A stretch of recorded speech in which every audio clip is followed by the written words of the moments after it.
क्या हुआ, पैसा ले लिया? कितना पैसा लिया? हाँ 400 क्यों लिया है? क्यों लिया मालूम नहीं आपको? देखो आपका उधर पेपर लिया है, क्यों लिया पता नाही. बघा मित्रांनो, ह्या बाहेरगावच्या गाड्या तामिळनाडू, आंध्र, केरळ इकडून जाणाऱ्या पण आणि येणाऱ्या पण गाड्या हे ट्रॅफिक पोलीस, मुंब्रा पोलीस हे जाणून बुजून गाड्या अडवतात आणि जाणून बुजून ड्रायव्हरांच्या त्रास देतात. यांचे पेपर आतमध्ये घेऊन जाऊन यांच्याशी मांडुली करतात. भाई आपका पेपर क्यों लिया? हाँ साहब ने मांगा, पेपर लिया, बराबर है. कोई रीजन नहीं है, कोई कंडक्टर है, सब ओके. बघू शकता हे आपल्या ड्रायव्हरांचे हाल आहेत मित्रांनो. हे ड्रायव्हरांचे हाल आहेत. हे महाराष्ट्रात हे अशी दंडशाही, हुकुमशाही ट्रॅफिक पोलीस हे करतायत. लूटमार, दिवसा ढवळ्या लूटमार करतायत. बघू शकता हे जाणून बुजून बाहेरच्या गाड्या अडवतात इकडे. जेव्हा मी कॅमेरा चालू केला तेव्हा ते अक्षरशः तिकडे पळतायत. बघू शकता तुम्ही. ट्रॅफिक पोलीस हे लांब लांब जाऊन पळायला लागलेत. साहेब अजून किती भीक मागणार आहात? असे जे पोलीस लुटारू आहेत ना, महाराष्ट्र राज्याचे मुख्यमंत्री देवेंद्र फडणवीस साहेब असल्यांचे इतके व्हिडिओ व्हायरल होतात. तुम्ही याच्यावरती काही कारवाई करत नाही किंवा असे व्हिडिओ तुमच्यापर्यंत पोहोचत नसतील तेही मान्य करतो, परंतु यांच्यावरती कुठेतरी वचप राहिला पाहिजे प्रशासनाचा.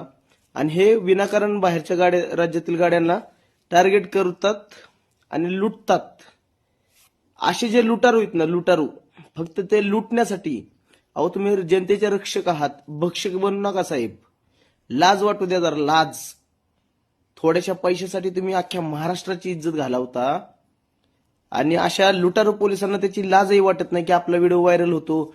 आणि व्हिडिओ का बनवायला चालू केलं की हे पळून जातात हरामखोर साले. अजून किती महाराष्ट्राची लाज घालवणार, इज्जत घालवणार तुम्ही थोड्याशा पैशासाठी? एवढाच पैसा मागते ना कमवावा तर भीक मागा ना, नोकरी सोडून द्या. एकतर महाराष्ट्राची पण इज्जत वाचेल, तुमची पण इज्जत वाढेल. भीक मागताना तो वाईट वाटत नाही, कारण ते एक काम आहे ना. स्वतःच्या पोटाची खळगी भरण्यासाठी भीक मागा तुम्ही स्वतःचा. परंतु असं विनाकारण ड्रायव्हर लोकांना त्रास देऊ नका. जसं तुम्हाला वाटतं ना की तुमच्या घरात आया, बहिणीत, बायका, पोरे, तशी ड्रायव्हरला पण असतात. तो काय उपरा नाहीये कुठला. ड्रायव्हरच्या पण घरात सगळी फॅमिली काय आहे. आणि आता पहिल्यासारखे काही पैसे भेटत नाहीत एवढे जास्त. त्यातून पण तुमचा डल्ला असतो हरामखोरांनो पैशावरती. ड्रायव्हरच्या खिशात पैसा का तुझ्या आईची का बहीण आणून देते पैसा ड्रायव्हरच्या खिशात? हा लाजा वाटू द्या जरा. इतकी इज्जत घालवता महाराष्ट्राची. हा बाहेरच्या राज्यातील गाड्या बदलाय तुमच्या लगेच डोळ्यासमोर पैसा दिसतो. हरामखोरांनो, नालायकांनो. हा किती त्रास देणार अजून ड्रायव्हर लोकांना? किती हरमळ तरमळ खाणार? हितेच फेडून जायचे हरामखोरांनो, हितच पुण्य करायचं, हितच पाप करायचं आणि हितच सगळ्या गोष्टीचा हिशोब करूनच जाणार तुम्ही. नरकात जागा भेटेल तुम्हाला, नरकात. तुमची लेकरं बाळ कधी सुखी राहणार नाहीत. गोरगरिबांच्या कष्टाचा पैसा तुम्हाला हरामखोरांनो फुकट भेटायला पाहिजे. काय सरकार काय पगार देत नाही का? सगळ्या सोयी सुविधा देत. ड्रायव्हरला कोणती फॅसिलिटी भेटती? तुम्हाला सगळे टोल फ्री, सगळे फ्री. तुम्हाला दवाखाना, हॉस्पिटल सगळं फ्री.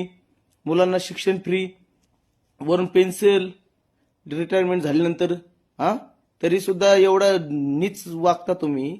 आणि ड्रायव्हर लोकांना कशीच फॅसिलिटी असती का? ड्रायव्हर लोकांचा इन्शुरन्स असतो का? काय असतो? काय असतं? काय भेटतं ड्रायव्हर लोकांना? काय भेटतं? रात्रंदिवस गाडी चालवायची, तुमच्या खिशात पैसा आणून द्यायचा. नालायकांनो जरा सुधरा. किती इज्जत घालवणार अजून महाराष्ट्राची? इतके नालायक नीच पोलीसवाले बनलेत ना आता. काही सगळ्यांना बोलत नाही मी, सगळ्यांना.